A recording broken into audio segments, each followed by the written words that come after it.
নরম তুলতুলে এবং সফট এই সুজির রসমালাই এত কম সময়ে যে বানানো যায় এটা আগে কখনো ভাবি নাই।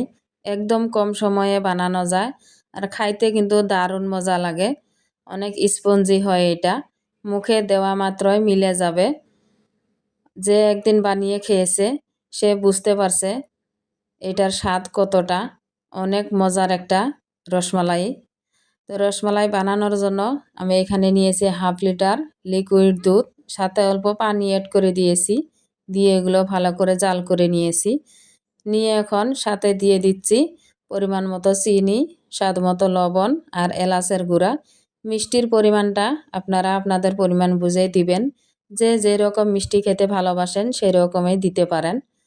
তো এগুলো দিয়ে এখন আবারও কিছুক্ষণ সময় নাড়াচাড়া করে জাল করে নিব। আর শিরাটা কিন্তু বেশি ঘন করবেন না, বেশি ঘন করে নিলে রসমালাইয়ের ভিতরে ভালোভাবে ঢুকবে না। তাই একটু পাতলা করে নেবেন, তাহলে ভালো করে রসমালাই ভিজে যাবে এবং রসমালাইয়ের ভিতরে ঢুকে যাবে। তো দুধটা জাল করা হয়ে গেছে, গ্যাসটা অফ করে দিয়ে রেখে দিয়েছি। দিয়ে এখন আমি সুজির ব্যাটারটা বানিয়ে নিব। তার জন্য নিয়েছি একটা মিক্সিং বল। মিক্সিং বলে দিয়ে দিয়েছি 2টা ডিম। ডিমগুলো আমি রুম টেম্পারে থাকায় নিয়েছি। যদি ফ্রিজ থেকে নেন তাহলে রসমালাই বানানোর আধা ঘন্টা আগে ফ্রিজ থেকে ডিমগুলো বের করে রেখে দিবেন, তারপর বানিয়ে নেবেন। ডিমের সাথে দিয়ে দিয়েছি অল্প পরিমাণে চিনি আর স্বাদ মতো লবণ। আর ডিমটা আমি 2-3 মিনিটের মতো ভালো করে ফেটিয়ে নিয়েছি। দেখেন কোনো ধরনের দানা দানা ভাব নেই। ডিমের কালারটা একদম চেঞ্জ হয়ে গেছে, সাদা হয়ে গেছে। এইভাবে ডিমটা ফেটিয়ে নেবেন, তাহলে রসমালাইগুলো ফুলকো ফুলকো এবং সফট হবে। তো আমি এখানে 2টা ডিম নিয়েছি, তার জন্য আমার এখানে হাফ বাটি সুজি গেছে। তো দেখেন আমি ব্যাটারটা এইভাবে বানিয়ে নিয়েছি। বেশি পাতলাও করি নাই, আবার বেশি ঘনও করি নাই। আপনারা ভালো করে দেখলে বুঝতে পারবেন। একদম মেজারমেন্ট মাপেই বানিয়ে নিয়েছি। এখন এগুলো ভেজে নেব। তো ভেজে নেওয়ার জন্য গ্যাসের উপর আগে থেকে কড়াই বসিয়ে কড়াইতে তেল দিয়েছিলাম। যেহেতু এইগুলো সঙ্গে সঙ্গে ভেজে নেব, তার জন্য আগে থেকে তেল বসিয়ে দিয়েছি। ব্যাটারটা বানিয়ে বেশিক্ষণ সময় রাখা যাবে না, না হলে কিন্তু শক্ত হয়ে যাবে। ব্যাটার বানিয়ে সঙ্গে সঙ্গে ভেজে নেবেন। আর অন্য সাইডে আগে থেকে তেল বসিয়ে রাখবেন, তাহলে সঙ্গে সঙ্গে ভাজতে পারবেন। আর ভাজার সময় গ্যাসের ফ্লেমটা মিডিয়াম টু লো হিটে রাখছি। এখন দেখেন একটা ছোট চামচ নিয়েছি, চামচ দিয়ে আমি এগুলো দিয়ে দিচ্ছি। আর রসমালাইগুলো ভাজার সময় কিন্তু আঁকা বাঁকা দেখা যাবে, পরে কিন্তু আর এই আঁকা বাঁকা থাকবে না। যখন শিরাতে ভিজে যাবে তখন কিন্তু ফুলে ডবল হয়ে যাবে, গোল হয়ে যাবে সব।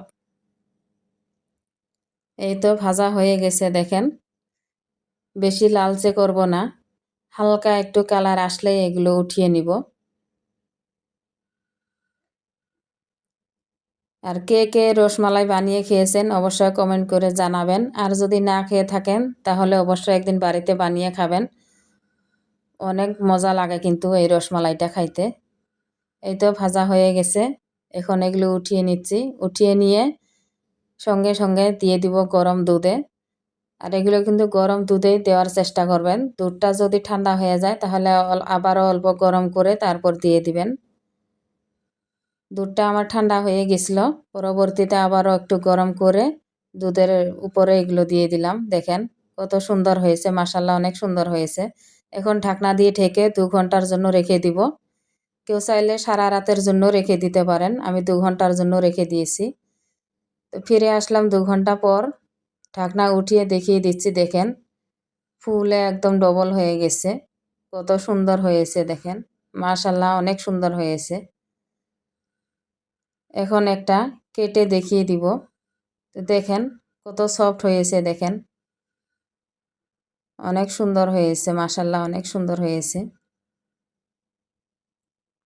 দেখেন ভিতরটা কত সুন্দর হয়েছে, সেম রসগোল্লার মতো হয়েছে, অনেক সুন্দর হয়েছে। অবশ্যই এইভাবে বাড়িতে রসমালাই বানিয়ে খাবেন। আর যদি আমার সহজ রেসিপিগুলো ভালো লাগে তাহলে পেজটা ফলো করে পাশে থাকবেন। তো আজকের মতো এখানে বিদায় নিচ্ছি।